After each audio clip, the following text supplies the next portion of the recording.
तुम सो जाओ। ठीक है, ऑलराइट, चलें जी। अच्छा, इस पे अगर आप देखें तो ये सारी चीज़ें मिलता है।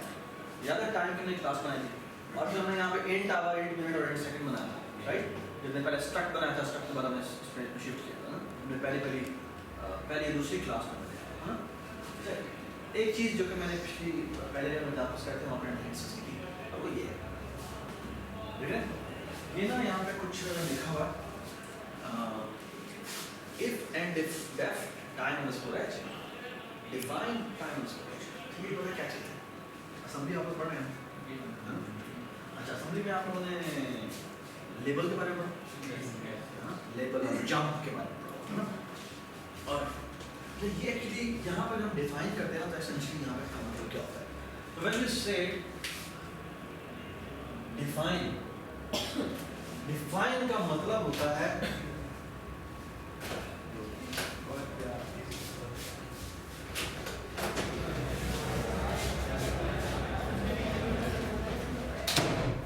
डिफाइन का मतलब क्या होता है? डिफाइन का मतलब ना C++ में क्या होता है, जरा इधर चले देखो। Define, so define is something like this. Define, let's say मैं कहता हूँ पाई, पाई यानी 3.14 1416 और ठीक है। अच्छा, इसका मतलब क्या है? अब मेरा कोई भी नीचे का प्रोग्राम है, उस प्रोग्राम में मैं जहाँ पर भी पाई लिखूँगा तो वो रिप्लेस कर रहा है। It's just like a constant, हाँ? But actually it's more than that. ये क्या है? एक्चुअली क्या है? हमने एक्चुअली कहा है कि इसकी जगह ये रिप्लेस है ना? इसकी जगह मैं एक्चुअली कुछ भी लिख सकता हूँ। मैं आपको एग्जांपल दूँ। मैं कहता हूँ डिफाइन, यहाँ लिखता हूँ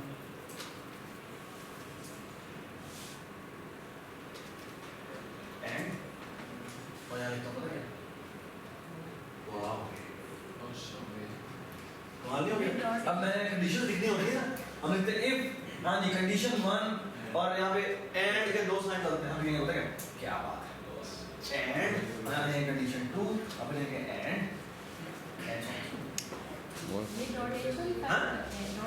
डॉट एच कर सकते, डॉट सी कर सकते, मेन के ऊपर भी कर सकते हैं, यहाँ पर क्या जरूरत हम कर सकते हैं, बात नहीं? ये कमाल चीज़ है ना? पर बाय द वे ये कंपाइल टाइम पे रिप्लेस हो जाता है। तो ये यहाँ पर जो भी चीज़ हम डिफाइन करते हैं ना, ये कहते हैं pre processor directive. Pre processor इसलिए कहते हैं क्योंकि जब आपका प्रोग्राम कंपाइल होता है, कंपाइल होने में क्या होता है? एक्चुअली एग्जीक्यूटेबल फाइल होती है ना, तो एक्चुअली क्या करता है, आप जितनी ऊपर हेडर फाइल वगैरह इंक्लूड करते हैं ना, वो भी हैश के साथ करते हैं। तो हैश के साथ जितनी भी चीज़ें ऊपर इंक्लूड करते हैं ना C++ के अंदर, वो एक्चुअली रिप्लेस करते हैं बाय दोज जो कि आप रिप्लेस करना चाहते हैं। मतलब आप हेडर फाइल इंक्लूड करेंगे तो क्या होगा? उसकी जगह उसका कोड रिप्लेस करेगा, बस नहीं, और तब तक इंक्लूड करेंगे तब तक वो चीज़ें रिप्लेस हो जाती है ना। सब एक बड़ी इंपॉर्टेंट बात यहाँ पर। अच्छा, ये डिफाइन समझ आ गया, डिफाइन कैसे करती है? अब देखिए यहाँ पर कोड लिखा हुआ है, ये यहाँ पर लिखा हुआ है if N def time underscore h। इसका मतलब पता है? इसका मतलब ये है, यहाँ पे ना इफ एंड डिफाइन का मतलब if it is not defined, N def का मतलब if it is not defined. और यहाँ पर कहता है time underscore h। Time underscore h क्या है? कहता है कोई भी लेबल एलिमेंट है यूजुअली। अच्छा, मैं आपको इसे एग्जांपल देता हूँ। जब बेटा मेरे पास एक स्कोप है, कोई भी ब्लॉक है, उसके अंदर मैं एक वेरिएबल बनाता हूँ टाइप, कोई वैल्यू सेट करता है, मैं दोबारा से नीचे टाइप बनाता हूँ उसी ब्लॉक के ऊपर, बनाना देगा क्या कहेगा? आप रीडेफिनेशन हो रही है, रीडिक्लेरेशन हो रही है, आप रीडिक्लेरेशन। बिल्कुल इसी तरह डॉट एच फाइल आपने फॉर एग्जांपल यहाँ पर एक हेडर फाइल आपने बनाई, आपका एक प्रोग्राम था CPP का, उसके अंदर आपने हेडर फाइल इंक्लूड, फिर एक और प्रोग्राम था, उसको दोबारा से वो हेडर फाइल क्यों? जब यहाँ पे हेडर फाइल इंक्लूड करेंगे तो उसकी जगह पे वो क्लास रिप्लेस हो जाएगी, है ना? फिर क्या होता है? यहाँ पर दोबारा से वो क्लास रिप्लेस हो जाएगी। तो एक्चुअली सेम क्लास ओवरऑल जब हम बिल्ड करते हैं तो उस पूरी की पूरी प्रोग्राम की एक एग्जीक्यूटिव फाइल बनाता है। जब वो एक एग्जीक्यूटिव फाइल बनाएगा तो सेम स्कोप पे आपकी वो हेडर फाइल जो है, वो हेडर जो भी आपकी है, जो भी आप टाइम डॉट एच वाला जो भी बना रहे हैं, और टाइम की जो क्लास बन रही है यहाँ पर, वो जगह जगह पर रिप्लेस होगी, तो सेम स्कोप है, वो मल्टीपल दफा है, बस ना? तो actually multiple definition of the same class का एरर है, ठीक है? अब उसको बचाने के लिए क्या करते हैं? Natasha, be careful. अच्छा, उसको बचाने के लिए क्या? हम नहीं करते हैं कि यहाँ पर मैं एक्चुअली लेबल उसमें लिखा क्या इफ दिस लेबल यहाँ पर जो मैं लिखा है टाइम अंडरस्कोर एक्शन, ये मैंने यहाँ पर इस बुक पर टाइम अंडरस्कोर एक्शन लिखा है, वरना आप कोई भी लेबल डाल देना आप अगर ये लेबल डिफाइन नहीं हुआ तो मैं ये लेबल डिफाइन करूँगा क्या होगा। अगर ये लेबल डिफाइन नहीं है तो क्या होगा, इस लेबल को डिफाइन कर देगा और फिर उसके अंदर ये कोड लिखेगा और यहाँ पर ये एंड डिफाइन होता है। ठीक है, आप सुने लेट्स से जवाब की सीबीपी फाइल थी, उसमें ये वो हेडर फाइल इंक्लूड करता है। अब क्या होगा उसके अंदर ये पहली दफा क्योंकि इंक्लूड हो रही है तो ये वाली फाइल क्योंकि वो ये हेडर फाइल का टैग बना देगा, तो डिफाइन नहीं होगा तो डिफाइन कर देगा और ये फाइल वो इंक्लूड कर देगा तो वो पार्ट वहाँ पर कॉपी पेस्ट हो गया। अब अगली सीबीपी की जो थी वो बिलाल ने की। अब बिलाल ने भी ये हेडर फाइल इंक्लूड की थी, क्या हुआ अब क्योंकि वो पहले ये लाइन देखेगा और उसमें उसने कहा टाइम अगर डिफाइन नहीं है लेकिन वो डिफाइन है तो एक्चुअली वो डायरेक्टली यहाँ आ जाएगा। तो एक्चुअली ये वाला पूरा क्वेश्चन जो है वो एग्जीक्यूट किया। सो एक्चुअली कंपाइल टाइम पे बिलाल की जो ऊपर इंक्लूड हुई उसमें इंक्लूड करने की जरूरत नहीं है, तो वो एक्चुअली इसको एक दफा कॉपी बस नहीं। सो एक्चुअली इसका फायदा क्या है, इसका फायदा ये है कि अगर आपने मल्टीपल डिक्लेरेशन से अवॉइड करना तो एक्चुअली इसका अवॉइड करता है बस नहीं। ठीक है, तो एक पहली बात यहाँ पे ऊपर विजुअल स्टूडियो में ये काम हम कैसे करते हैं, जब हम हेडर फाइल बनाते हैं ऊपर एक लाइन लिखी जाती है, क्या लिखा होता है प्रैग्मा वंस, वो एक्चुअली लिखा है प्रैग्मा वंस बैक एंड पे एक्चुअली वो एक बड़ा सा हेड ये ना एक्चुअली नंबर जनरेट करता है, वो अगर ये नंबर ये नहीं बना हुआ तो ये नंबर जनरेट करता है, ये उसने हाइड कर दिया विजुअल स्टूडियो के अंदर। अगर आप किसी और आईडी में काम कर रहे होंगे तो उसका प्रैग्मा वंस वहाँ पे ना चले, तो आपको यहाँ पर ये लेबल फुल डालेगा बस है। इसलिए व्यू स्टूडियो में ये भी जो आप लिटिल बुक देख रहे हैं ना वो जानबूझ के खुद ही ये टैग लगाता है। ठीक है, प्रैग्मा वंस बैक एंड में ये बैक एंड पे ये करता है, वो बैक एंड पे ये तीन लाइन है और ये एक लाइन लिखता है। ठीक है, ये कंपाइलर खुद कर रहा है, व्यू स्टूडियो कंपाइलर खुद कर रहा है, अपना साइन दे दिया। अगर हम प्रैग्मा वंस जो उसको हटा दें तो हटा दें, एक दफा इंक्लूड करें उसको दोबारा इंक्लूड करें और मल्टीपल डिक्लेरेशन करें। ठीक है, उसको अवॉइड करना तरीका है कि आप यहाँ पे जाके लिखते हैं एंड और एंड फाइल। ठीक है, ये बात सुना कि एवरीबॉडी अंडरस्टैंड जी। अगर ये इस पे ये सिर्फ नेम चेक करता है कि क्या नेम अगर class for example time name की क्लास पहले इंक्लूड है नहीं, अब फॉर एग्जांपल जो आती क्लास में ज़्यादा फंक्शंस है उसमें वो यूज़ किए हुए हैं नहीं वो सिर्फ हेड वो जहाँ भी आप डिफाइन करेंगे इस ब्लॉक के अंदर जो भी डिफाइन करेंगे वो एक दफा चलेगा। अब अगर फॉर एग्जांपल यही टैग मैंने 5-6 और जगह पे लगाया तो वो चलने वो नहीं चलेगा, एक दफा डिफाइन हो गया उसके बाद वो ब्लॉक खत्म हो जाएगा।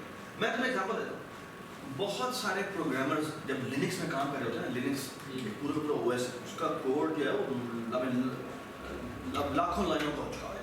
ठीक है, उसमें जब ना यूजुअली क्या करते हैं फॉर एग्जांपल जानशेर वहाँ काम कर रहे हैं, अब जानशेर ने क्या करना है कि मैं कहता हूँ यार मैं उसको डिबग कर दूँ, अब डिबगर वहाँ पर नहीं चलते, डिबगर वहाँ पर नहीं चलते। डिबगर वहाँ पर डिबगिंग कैसे करते हैं, डिबगिंग कैसे करते हैं कि एसेंशियली जब आप डिबग मोड में चलाना चाहते हैं ना तो एसेंशियली आप कुछ प्रिंटिंग करना चाहते हैं, कोई मैं किसी चीज़ को देखना चाहता हूँ कि इनकी वैल्यूज़ क्या क्या है। अब वो इनकी वैल्यूज़ करने क्या करते हैं एक्चुअली वो कहते हैं मैं अपने जानशेर ने अपना ओएस जो है वो चलवाना होता है तो एसेंशियली वगैरह एक्चुअली एक पीस ऑफ कोड लिखता है, ये देखिए, और वो पीस ऑफ कोड कैसे कहेगा, वो कहेगा मैं चाहता हूँ कि जब मैं कंपाइल करूँ तो डुप्लीकेट कि मैं जब अपने लिए कंपाइल कर रहा हूँ तो मैं कहता हूँ जब मैं डिबगिंग मोड में कंपाइल करूँ तो उसके मैसेज डिस्प्ले करने चाहिए, और अगर मैं डिबगिंग मोड ऑफ कर दूँ उसका क्या है उसे मैसेज ना शुरू कर दे से करता है ऊपर जाकर ना ये लिखता है डीबग 0। ठीक है, और अंदर देखो क्या लिखता है ये देखो इफ एंड डेफ। ठीक है, और यहाँ पता क्या लिखता है, सॉरी यहाँ पता क्या लिखता है डिफाइन। ठीक है, इफ एंड डेफ बल्कि इफ एंड डेफ ये बल्कि हैश इफ डीबग, और यहाँ पे फॉर एग्जांपल कोई भी डिस्प्ले करें सी आउट, मैं कोई एट्रीब्यूट स्टेट डिस्प्ले करना चाहता हूँ। ठीक है, और यहाँ पे लिखता हूँ मैं क्या हैश एंड इफ, ये प्री प्रोसेसिंग डायरेक्टिव है। अब पता क्या होगा, अब होता क्या है यहाँ पे लिखते हैं इफ डीबग, अब डीबग में लिखेंगे 0 का मतलब क्या होता है फॉल्स। एक्चुअली ये वाला कोड आपके प्रोग्राम में जब लिंकिंग होगी, जब एग्जीक्यूटेबल फाइल बनेगी तो आएगी, और अगर मैं डीबग की वैल्यू 1 कर दूं तो क्या है ट्रू, तो इसका मतलब क्या है अब ये वाले मैसेजेस मुझे डिस्प्ले होंगे, जब एग्जीक्यूशन होगी तो ये वाले मैसेज मुझे डिस्प्ले होंगे। So actually मुझे अब वो piece of code याद करने की जरूरत नहीं, मैंने कहाँ मैं डिबग लगाई। मैं कंपाइल करते हुए क्या करूँगा, मैं डिबग को ऑन करूँगा, डिबग ऑफ करूँगा, मेरा कंपाइल कोड जो है, मेरा वाला जो डिबगर वाला कोड है वो मेरा आएगा या नहीं आएगा वो उससे डिसाइड होगा। बस ना, it is a very beautiful way to make the code part of your program, or we don't want to be part of your program. ठीक है? एक और बात बताता हूँ, ये define बहुत ही powerful चीज़ है। मैं एक्चुअली ये कर सकता हूँ, ये देखिए, define my program begins, ठीक है? बस क्या आगे लिखता हूँ,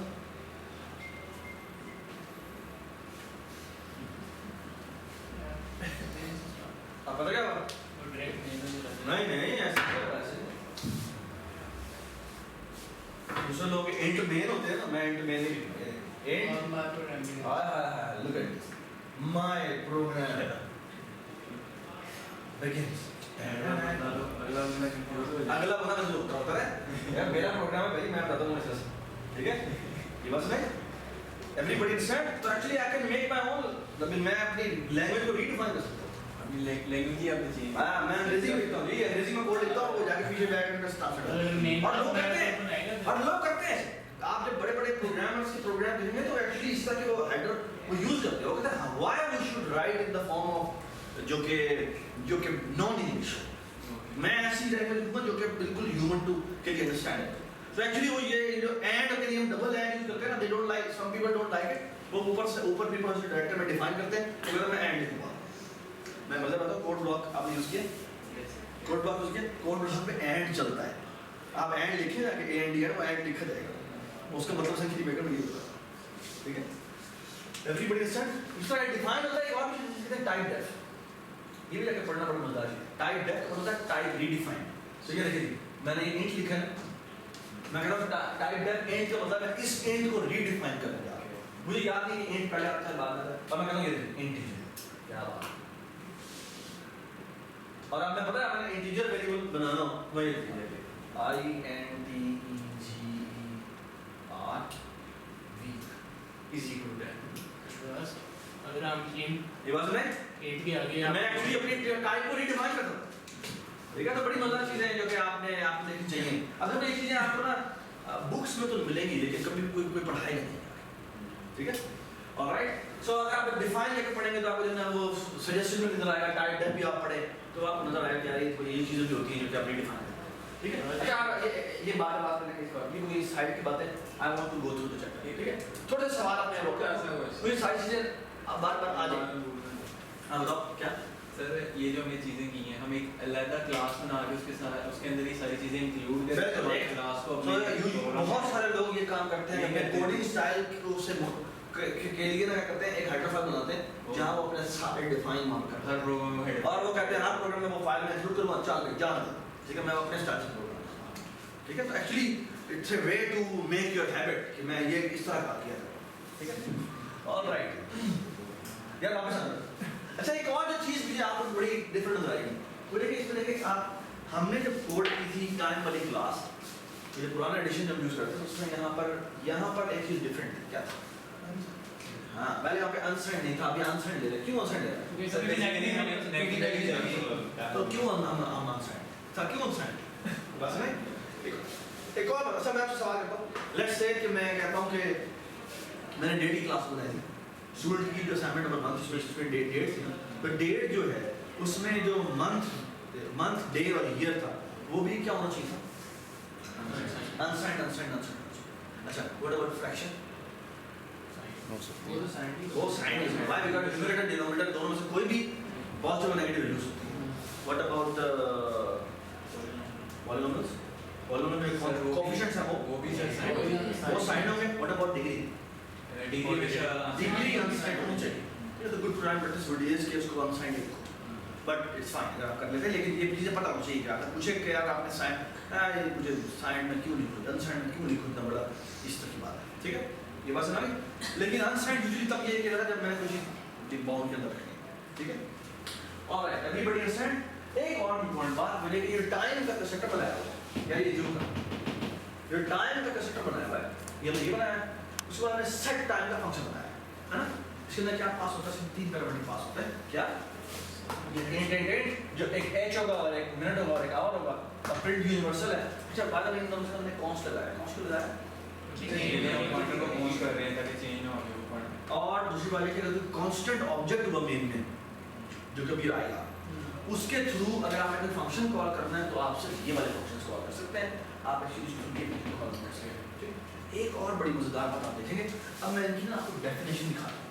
आपको पहला लेटर शॉर्ट टर्म है कि आप सेंटेंस कैसे इनिशियलाइज करते हैं। नताशा निकला से पीछे करें जरा बेटा आप ही यहाँ पर मैं खड़ी हो जाऊँ। हाँ ठीक वहाँ जाते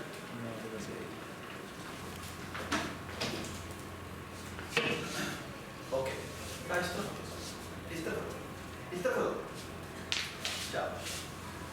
ऑलराइट। अच्छा ये देखिए जी, ये मैंने टाइम की क्लास बनाई थी है जिसके अंदर एट्रीब्यूट्स हैं, इसके फंक्शन है। अच्छा जरा गौर से देखिए क्या करता है। ये देखिए पेज डाउन ये देखिए इसमें लिखा भी हुआ है, आप देख सकते हैं आप, prevent multiple inclusion of header file. ठीक है, बात है इसमें ना आप बुक पे पढ़ेंगे तो आपको देखना ये काफी सारे इसमें बताए हुए हैं कि एरर प्रिवेंशन टिप्स और इस तरह की चीजें बताई हुई हैं जो कि आपको पढ़नी चाहिए। आपके सारे क्विज़ेस एलएमएस की तो आएंगे, वो सारे के सारे बुक में हैं, मैं आपको बता रहा हूँ, तो प्लीज रीड द बुक। ठीक है, आपका इस वीकेंड पे जो क्विज़ है पहला जो एलएमएस बेस्ड जो मैं सारा इसमें बता रहा हूँ, आपने बुक पढ़ी आपने पूर्ण बता दें। ठीक है, और ये देखिए पहला शॉक लगा हमने जो कंस्ट्रक्टर बनाया था उसमें तो हमने टाइम कॉलम टाइम लिखा है, उसके अंदर आके हम करते थे क्या, hour is equal to 0, minute is equal to 0 और सेकंड इज इक्वल टू 0। यहाँ क्या लिखा है, पावर ब्रैकेट में लिखा है 0 कॉमा मिनट 0 और सेकंड 0। क्या मतलब इसका, गौर से देखिए। आपने इतना डिबगिंग करके देखा है एक्चुअली कि जब हम कंस्ट्रक्टर कॉल करते हैं तो कंस्ट्रक्टर की जो पहली लाइन नंबर 13 है बेटी, इसके अंदर आता है तो एक्चुअली आवर मिनट और सेकंड है ये तीनों बन चुके हैं। इन तीनों में क्या वैल्यू होती है, गार्बेज नहीं, गार्बेज होती है, और जब तक इसके अंदर नहीं आएगा वो लाइन एग्जीक्यूट नहीं होगी जब तक वो लाइन में वैल्यू नहीं रखा। अच्छा बॉस के पास वो ये कि ये पता क्या करा,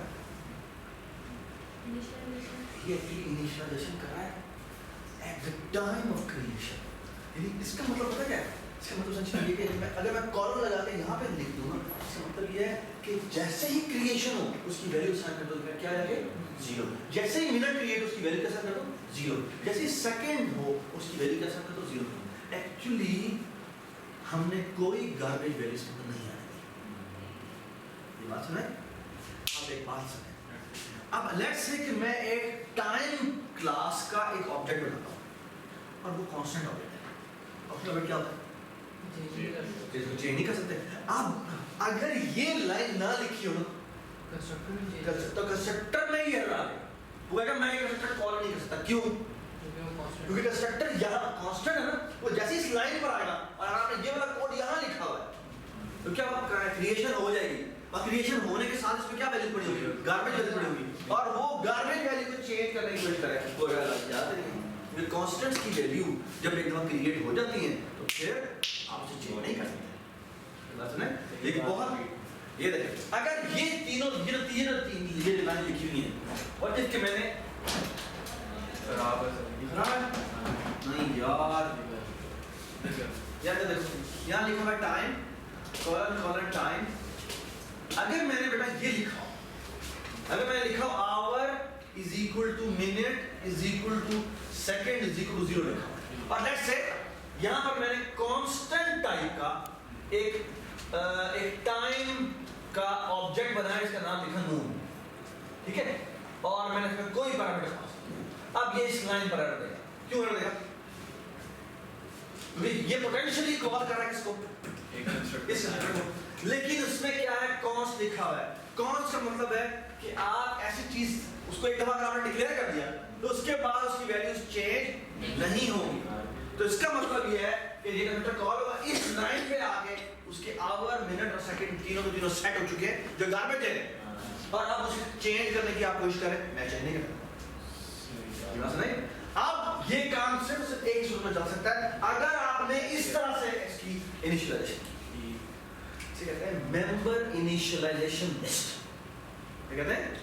मेंबर इनिशियलाइजेशन लिस्ट। ओके, बात सुना? और एक बात याद रखें, कई क्लासेस ऐसी हैं जिनके अंदर आप किसी और क्लास का ऑब्जेक्ट बनाते हैं। फॉर एग्जांपल स्टूडेंट की क्लास के अंदर आपने डेट की क्लास का ऑब्जेक्ट बनाया हुआ है। अभी आएगा बात। अगर आप चाहते हैं कंस्ट्रक्शन के दौरान वो भी क्रिएट हो जाए तो एक्चुअली उसका कंस्ट्रक्टर यहाँ से कॉल किया जा सकता है। आपने दिखा दो कि मेंबर इनिशियलाइजेशन लिस्ट अगर ना बनाई हो आप तो एक्चुअली वो ऑब्जेक्ट क्रिएट ही नहीं होगा।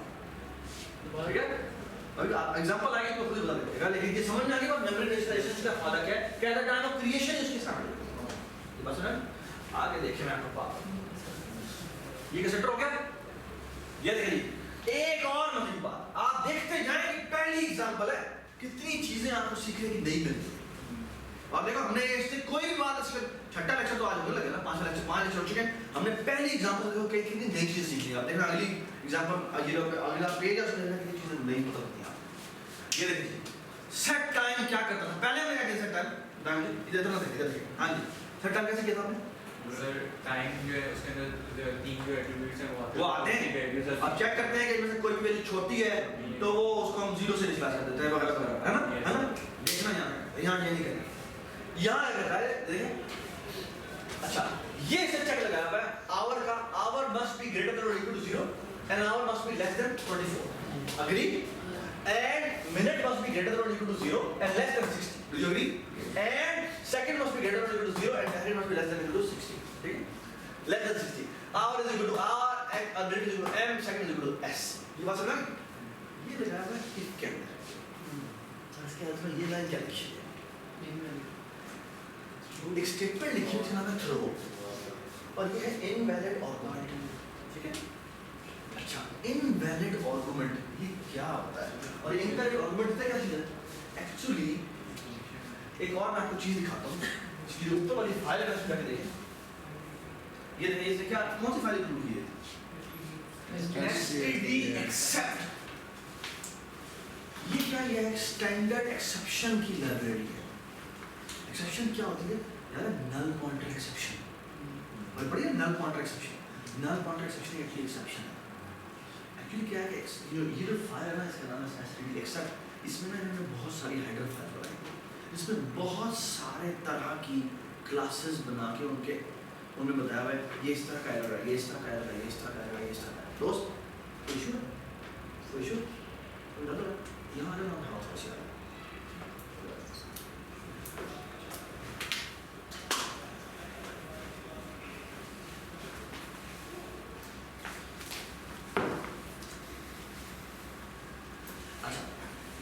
एक्सेप्शंस क्या होती हैं? एक्सेप्शंस आर सम, ये तो हमने पहले पढ़ना चाहिए। आखिरी जो हमारे लेक्चर होंगे ना 3-4, उसमें से एक लेक्चर जो है एक्सेप्शन है तो करेंगे हम खुद अपनी एक्सेप्शन की क्लास पढ़ाएंगे।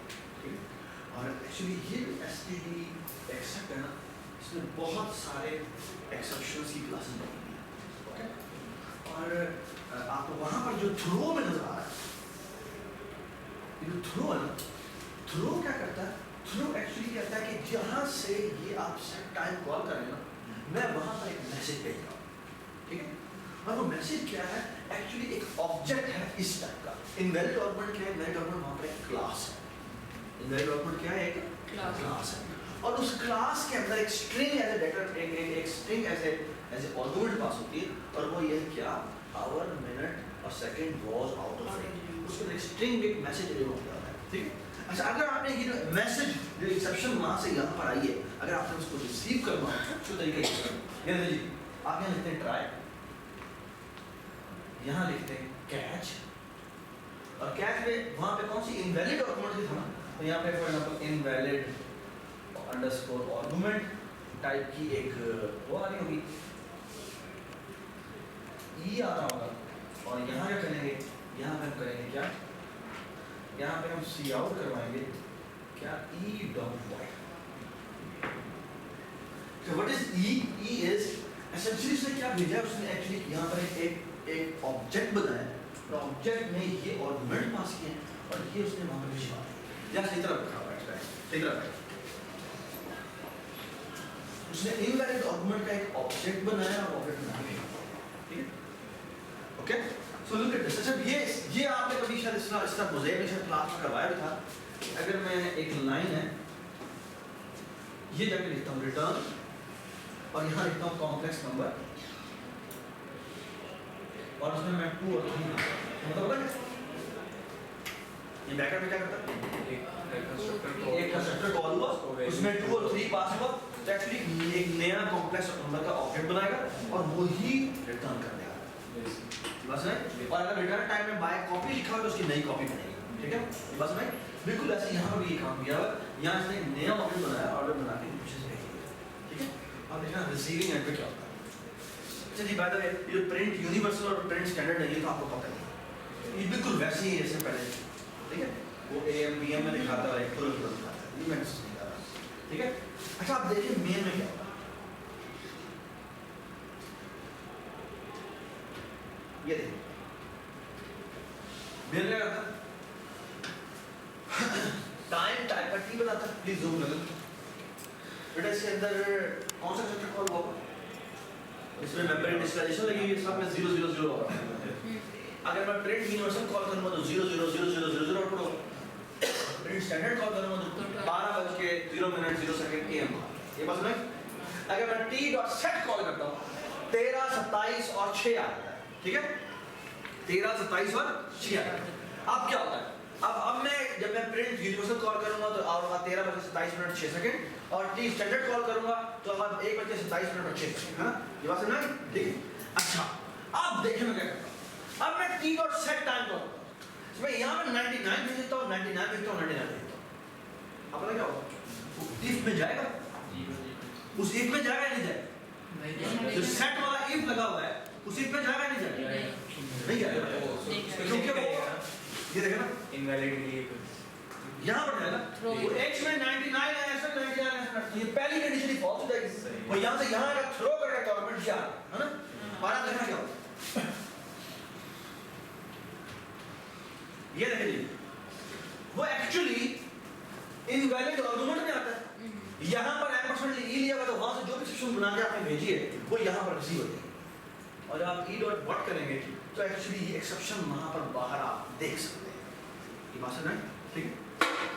उसके बाद आप जी तो ये थ्रो क्या थ्रो क्या करता है, थ्रो क्या करता है, थ्रो एक्चुअली किस तरह काम करता है। अगर किसी रीजन में एरर आया है, ऐसा एरर जिसपे प्रोग्राम अब आगे चल नहीं सकता, ठीक है। फॉर एग्जांपल मैं आपको एग्जांपल बता रहा हूं, आपने फ्रैक्शन क्लास है, उसमें ऐड बनाया हुआ, सब्ट्रैक्ट बनाया हुआ, उनमें से एक फंक्शन ऐसा था जिसमें एक्चुअली एक्सेप्शन आ सकती थी।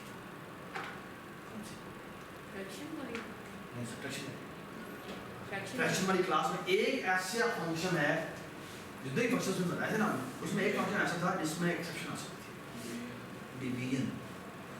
कौन से डिवीजन में मसला है सर? 0 पर 0 अगर डिवाइड बाय 0 हो जाए, अगर डिवाइड बाय यानी फ्रैक्शन 2 के अंदर अगर न्यूमरेटर की वैल्यू 0 है तो इसका मतलब है भाईजान आप कुछ नहीं हो सकता। ये बात है। सो एक्चुअली वो एक्सेप्शन है जिसमें एक्चुअली प्रोग्राम को टर्मिनेट करना चाहिए। तो actually what we should have done is कि फ्रैक्शन को चेक करना चाहिए कि फ्रैक्शन की वैल्यू में न्यूमरेटर सेकंड के फ्रैक्शन आ रहा है, अगर वो 0 इसका मतलब है कि आप प्रोग्राम को टर्मिनेट कर दें। सर वो मल्टीप्लाई में भी तो 0 होगा। मल्टीप्लाई में नहीं होगा, 0 0 मल्टीप्लाई में न्यूमरेटर 0 है तो फाइन, बट डिनोमिनेटर 0 होना चाहिए। You right. यानी अगर एक फ्रैक्शन है जिसमें फ्रैक्शन में नीचे 0 है तो एक्चुअली फ्रैक्शन तो उसको एक्सेप्शन थ्रो करना चाहिए। वो एक वो शायद क्रिएशन के वक्त ही करना चाहिए, वो क्रिएशन के टाइम में उसको एक्सेप्शन थ्रो करना चाहिए। ठीक है, ये बात सुना, ठीक है। अच्छा मेरी बात सुनो गौर से, मैं ये कह रहा हूँ इसी तरह by the way complex number में है नहीं हाँ मेरे सामने नहीं है, because a square plus b square हो रहा है, वो आ सकती है दोनों पॉलिनोमियल में आ सकती है, पॉलिनोमियल में आ सकती है, पॉलिनोमियल में नहीं, लेकिन डायनामिक है ना। वैल्यू ऐड हम कॉल कर रहे हैं, वैल्यू ऐड लेट्स से अगर आपने अरे बनाई 10 साइज की, आप उसे कहते हैं मैं एंड्रॉइड 11 से डिस्प्ले जो पड़ा वो दे दो, वो तो वैसे ही कर कि देगा, आउट ऑफ बाउंड से बाहर, वो तो वैसे ही प्रोग्राम क्रैश कर देगा, एक्सेप्शन थ्रो करनी चाहिए, वैसे ही वो कर देगा नहीं क्लाइंट। करता, वो नहीं करता। अगर आप चेंज नहीं कर रहे तो जाना देगा, अगर एडिट करने लगेंगे तो फिर शायद वो एक्सेप्शन थ्रो कर दे, कभी भी करता है कभी नहीं करता, वो डिपेंड करता है आप कितना आगे हैं बाउंड्री से, थोड़ा थोड़ा आगे जाने देता है। जैसे बाउंड की वो कह रहे हो, कहता है कि वो असेस वायलेशन कर रहा नहीं आता, नहीं आता। एक आधे से नहीं आता। कई दफा नहीं आता, कई दफा आता है, ठीक है।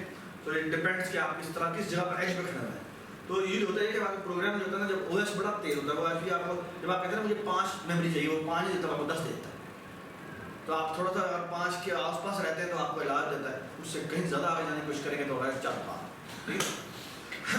इसीलिए अच्छा। इसके साथ साइज रखना पड़ता है, मेंटेन। बिल्कुल आपको करना होता है। अब देखिए डायनामिक एरे के अंदर एक्चुअली एक्सेप्शन आ सकती है कि अगर आप एरे की बाउंड से बाहर जा रहे हैं तो एक्सेप्शन थ्रो कर देनी चाहिए, बस में अच्छा बात है। थ्रो क्या करता है, थ्रो एक्चुअली कहता है आपने जहाँ से भी कॉल किया वहाँ पे ये आप ले गए, ये आप मैसेज देकर नहीं जाओ, एक्सेप्शन आ गई है। अगर आपने कैच कर लिया तो आप कैच कर दें। अच्छा अगर जिसने कॉल किया था अगर उसने कैच कर लिया तो कर लिया, लेकिन अगर कैच नहीं किया तो जिसने कॉल किया होता है ना उसकी तरफ से भी वो एक्सेप्शन दोबारा रीथ्रो होती है। यानी क्या मतलब, अब देखिए ये फंक्शन था लेट्स से मेन ने फंक्शन 1 कॉल किया, फंक्शन 1 ने फंक्शन 2 कॉल किया, फंक्शन 2 ने फंक्शन 3 को कॉल किया, ठीक। अब एक्सेप्शन यहाँ पर आई, ये एक्सेप्शन जब थ्रो करता है ना तो ये किसके पास लेके जाता है, ये 3 था 2 पे लेके जाता है। अब 2 ने अगर कैच करना तो कैच कर लेगा, लेकिन कैच अगर नहीं कर सकता तो वो कितने जाएगा, 1 पे जाएगा। अगर 1 पे भी कैच नहीं होता तो वो मेन पे है, अगर मेन पे भी आपने कैच नहीं किया तो वो ओएस के पास आता है, और ओएस बताया करता है, ओएस कहता है चल बाहर, तेरे प्रोग्राम में एक्सेप्शन आ गई, अब तू बाहर उस प्रोग्राम को वाइप आउट कर। अब बात सुन, हमने जो प्रोग्रामिंग करते हैं उसमें कई कई आपका क्या होता है, तो आपका पॉइंटर कहीं मेमोरी लीक हो जाता है या वो डैंगलिंग पॉइंटर हो जाता है या नल पॉइंटर हो जाता है, उसके थ्रू जब आप एक्सेस करते हैं तो एक्चुअली बैक एंड पे पॉइंटर की जो क्लास बनी हुई है ना बैक एंड पे जो कि उसको डीरेफरेंसिंग करती है वो एक्चुअली नल पॉइंटर एक्सेप्शन भेजती है, ठीक है, वो नल पॉइंटर एक्सेप्शन भेजती है। अब आपने तो कहीं ट्राई कैसे ले रहा होता क्या, ओएस पे रिक्वेस्ट जाती है, ओएस कहता है नल पॉइंटर एक्सेप्शन आगे निकल बाहर, ठीक है। ये बस में हमें आपका एक वाक्य था, हमारी एक असाइनमेंट थी, किसी को बताना नहीं यार, रिकॉर्ड नहीं करना चाहिए लेकिन खैर चलता है। अच्छा अब हमारी डीएसए की असाइनमेंट थी, बेटा मज़ेदार मिली थी, उसमें सीन ये था कि हमारा हमने 2 3 4 ट्रीज तक मज़ेदार चीज़ें बना रहे थे, कोई डेडिकेशन बना रहे थे, और उसमें हमने क्या किया, उसमें ना जो मुश्किल वाला पार्ट मेरे पास था, दूसरा वाला पार्ट सारे के पास था, मैंने उससे लड़ के ना कहा मैंने ही ले लिया, 2 3 4 मैंने बनाना 2 3 ट्रीज में बना। अब उसमें यह था कि मेरे जो मैंने प्रोग्राम बनाया था उसमें एंड बिल्कुल ठीक आता था, लेकिन प्रोग्राम के एंड में ना जब वो टर्मिनेट होता था एक्सेप्शन आती थी, ठीक। और कुछ इस तरह की चीज़ें थी कि कहीं ना मेरा जो पॉइंटर है ना वो मेमोरी से बाहर निकला और जाके उसको उस पर राइट कर देता। अब प्रोग्राम जब टर्मिनेट हो जाता तो टर्मिनेट होते ही उसकी जो हीप की मेमोरी होती है उसको रिलीज करता है ना। अब कहीं बाउंड्री से बाहर लिखा गया था और अब जब वो रिलीज करने के लिए जाता है हीप पे तो वो कहता है ये तो आपने बाहर किया तो वो आपको क्रैश कर देगा, तो भैया आपने गलत जगह पर राइट किया, ठीक है। अच्छा अब हम बुरी तरह फंसे, मुझे बड़ा डीबग करने की कोशिश नहीं किया, ठीक है। अब मैंने काम नहीं किया, जो एंड मेन था, ठीक है, उस एंड मेन को ऊपर मैंने कॉल लिखा है, ठीक है। एक था माई मेन और एक था मेन, ठीक है। मेन क्या करता है, माई मेन को कॉल करता है, ठीक है, और मैंने माई मेन के कॉल के ऊपर ट्राई कैसे, ठीक है। अब इसमें आता है एक्सेप्शन मैंने वहाँ कैच की है और वहाँ पे मैंने मैसेज लगाया वी हैव टर्मिनेटेड ग्रेसफुली।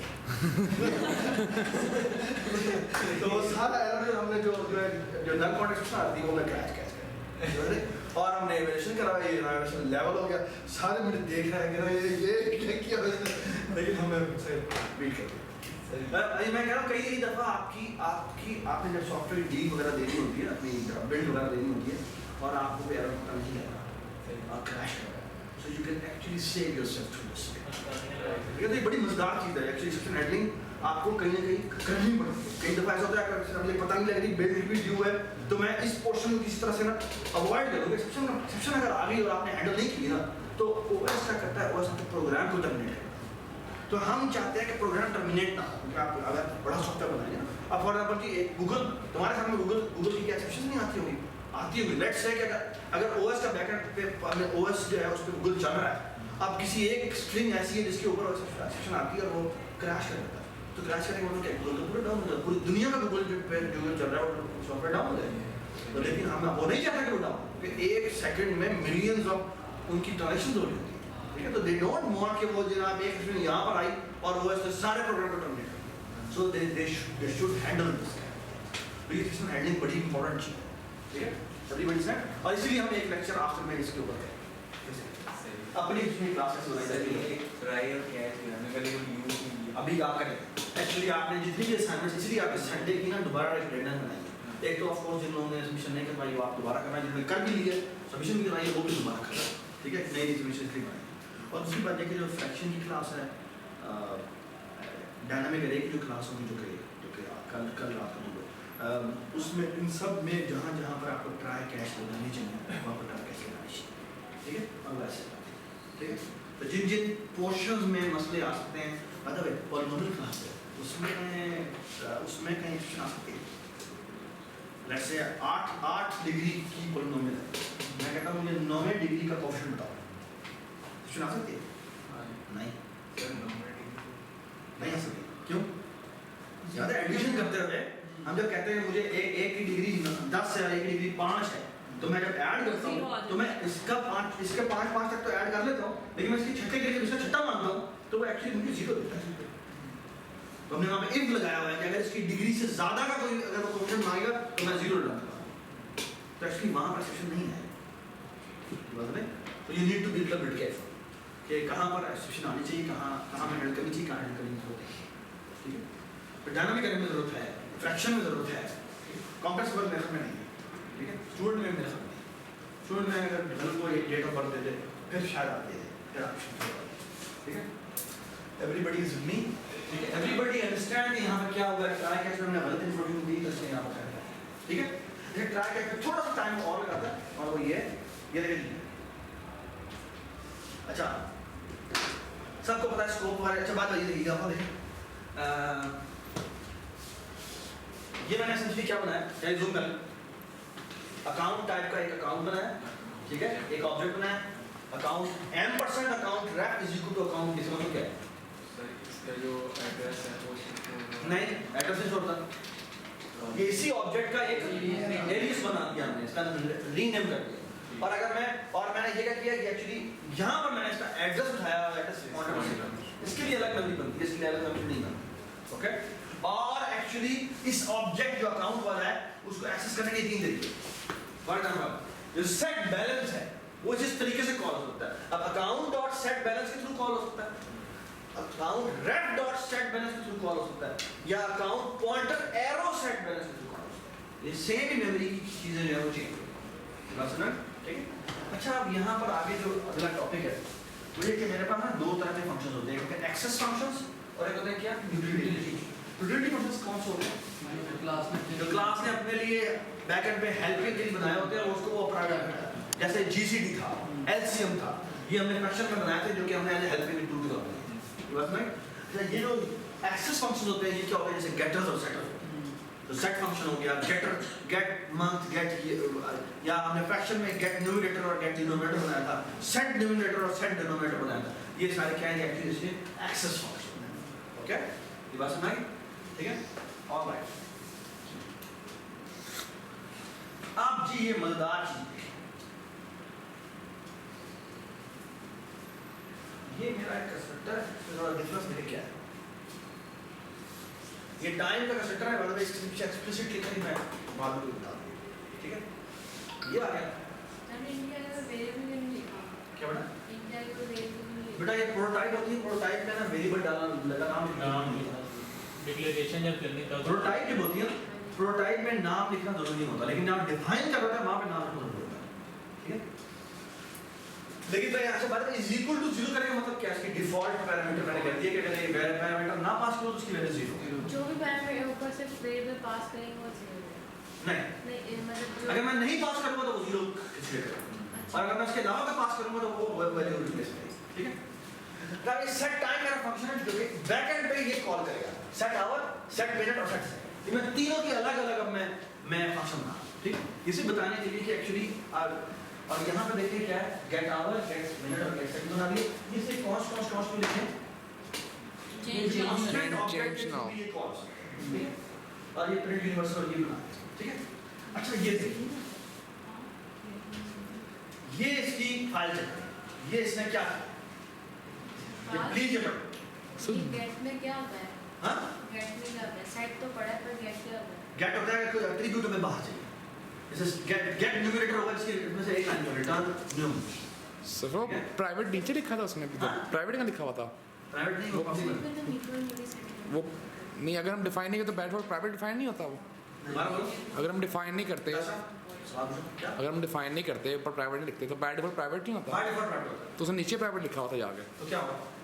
तो पब्लिक को जगह सारे गया। प्राइवेट आप नीचे लिखे हैं ऊपर लिखे हैं, एक ही बात है। और ठीक है, ये उस पब्लिक पर लिखा हुआ, मैं पब्लिक पढ़ा ठीक नहीं। है, ऊपर वाला पब्लिक था।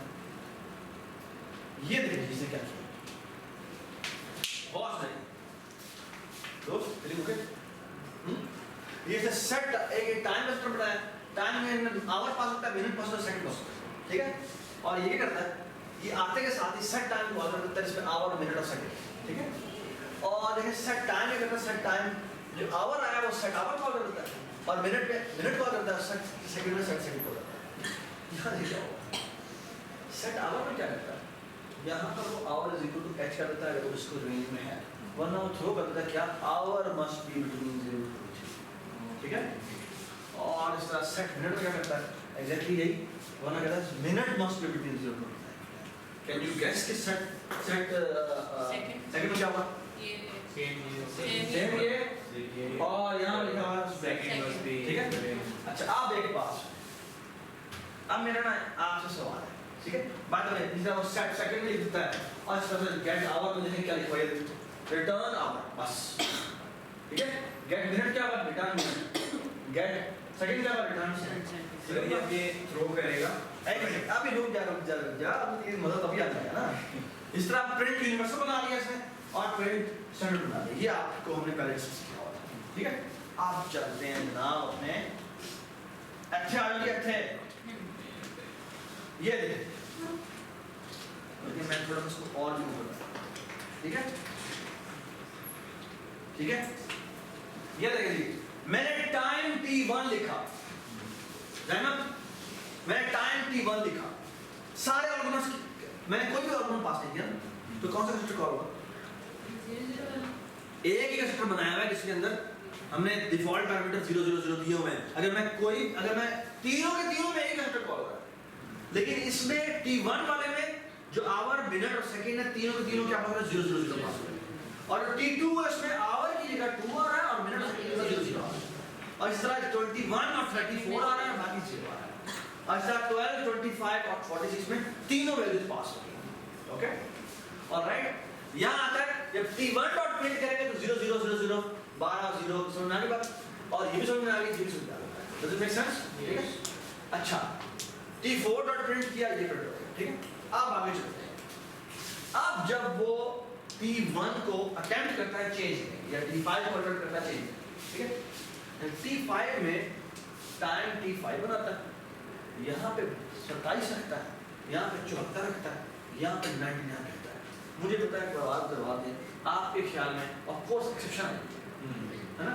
मुझे बताएं यहाँ पे प्रिंट क्या होगा, ई डॉट फॉर्मेट क्या होगा, हाँ जी सर वो खाली उसका देगा, आर्ट्स की आएगी, कैच होगी। सबसे पहले थ्रो जिसने इसको ये तीनों के लिए आनी चाहिए, नहीं सर, नहीं कैच तीनों होगी, के नहीं आएगी, क्यों तीनों के लिए कैच होगी, पहली कैच। एक दफा थ्रो कर दिया क्योंकि जब आवर को ये सेट करने के लिए जाएगा उसने एक्सेप्शन थ्रो कर दी है, और सेट में हमने कोई ट्राई करने नहीं लगाया, सेट में हमने कोई ट्राई करने नहीं लगाया, तो ये वहां से मेन से वहां से बाहर आ जाएगा और यहाँ आ जाएगा, और यहाँ पर आके ये कैच हो जाएगा, और आवर असर ये ऑब्जेक्ट नहीं बनेगा। सर जब ये इनवैलिड आएगी तब भी ट्राई कैच फौरन ही बोला जाएगा। बिल्कुल ट्राई कौन सी कॉल होता जहाँ मर्जी वहां से ऑब्जेक्ट आ जाता है जिसने कॉल किया होता है, पहले उसके बाद आता है। अगर वहां पर रिसीविंग लगा हो, ट्राई कैच लगा हो, तो वहां पर रुक जाएगा, वर्ड में वो उससे भी बाहर वाले पहुंच जाएगा, ठीक है। अब देखना ये सेट, ये t5 कॉल हुआ है, t5 ने किसे कॉल किया, ऊपर आ जाओ, ऊपर आ जाइए, इसमें हुआ t5 ने एसेंशियली किसे कॉल किया, t5 ने एसेंशियली इस कंस्ट्रक्टर को कॉल किया है ना, और इस कंस्ट्रक्टर ने सेट टाइम को कॉल किया, which means सेट और सेट टाइम में सेट आवर कॉल किया और यहाँ से सिस्टम थ्रो हुई है, यहाँ से थ्रो होकर वापस इधर आई, इधर अब इधर कहीं ट्राई कैच लगा हुआ है नहीं लगा, तो इससे वापस यहाँ आए, यहाँ पर ट्राई कैच लगा नहीं लगा, यहाँ से भी बाहर आई और बाहर मेन में ट्राई कैच लगा तो वहाँ पर रुक जाएगा।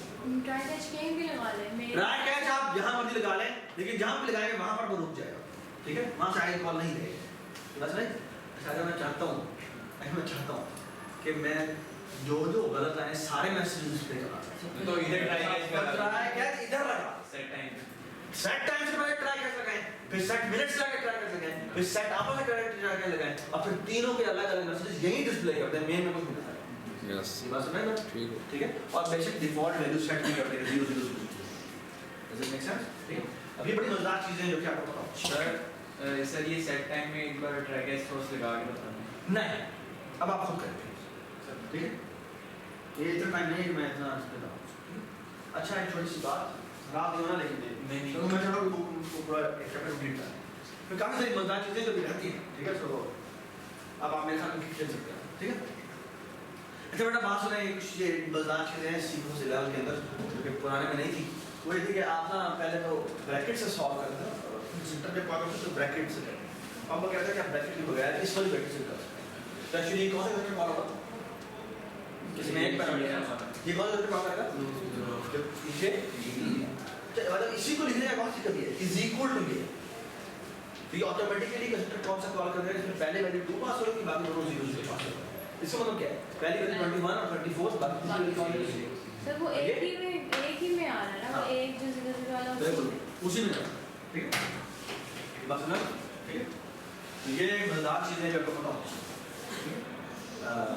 आपको याद होगा हमने इसी तरह की चीज और पढ़ी थी, time t2 is equal to time t3 लिखा हुआ है, तो एक्चुअली कॉम्बिनेशन का मतलब क्या होगा।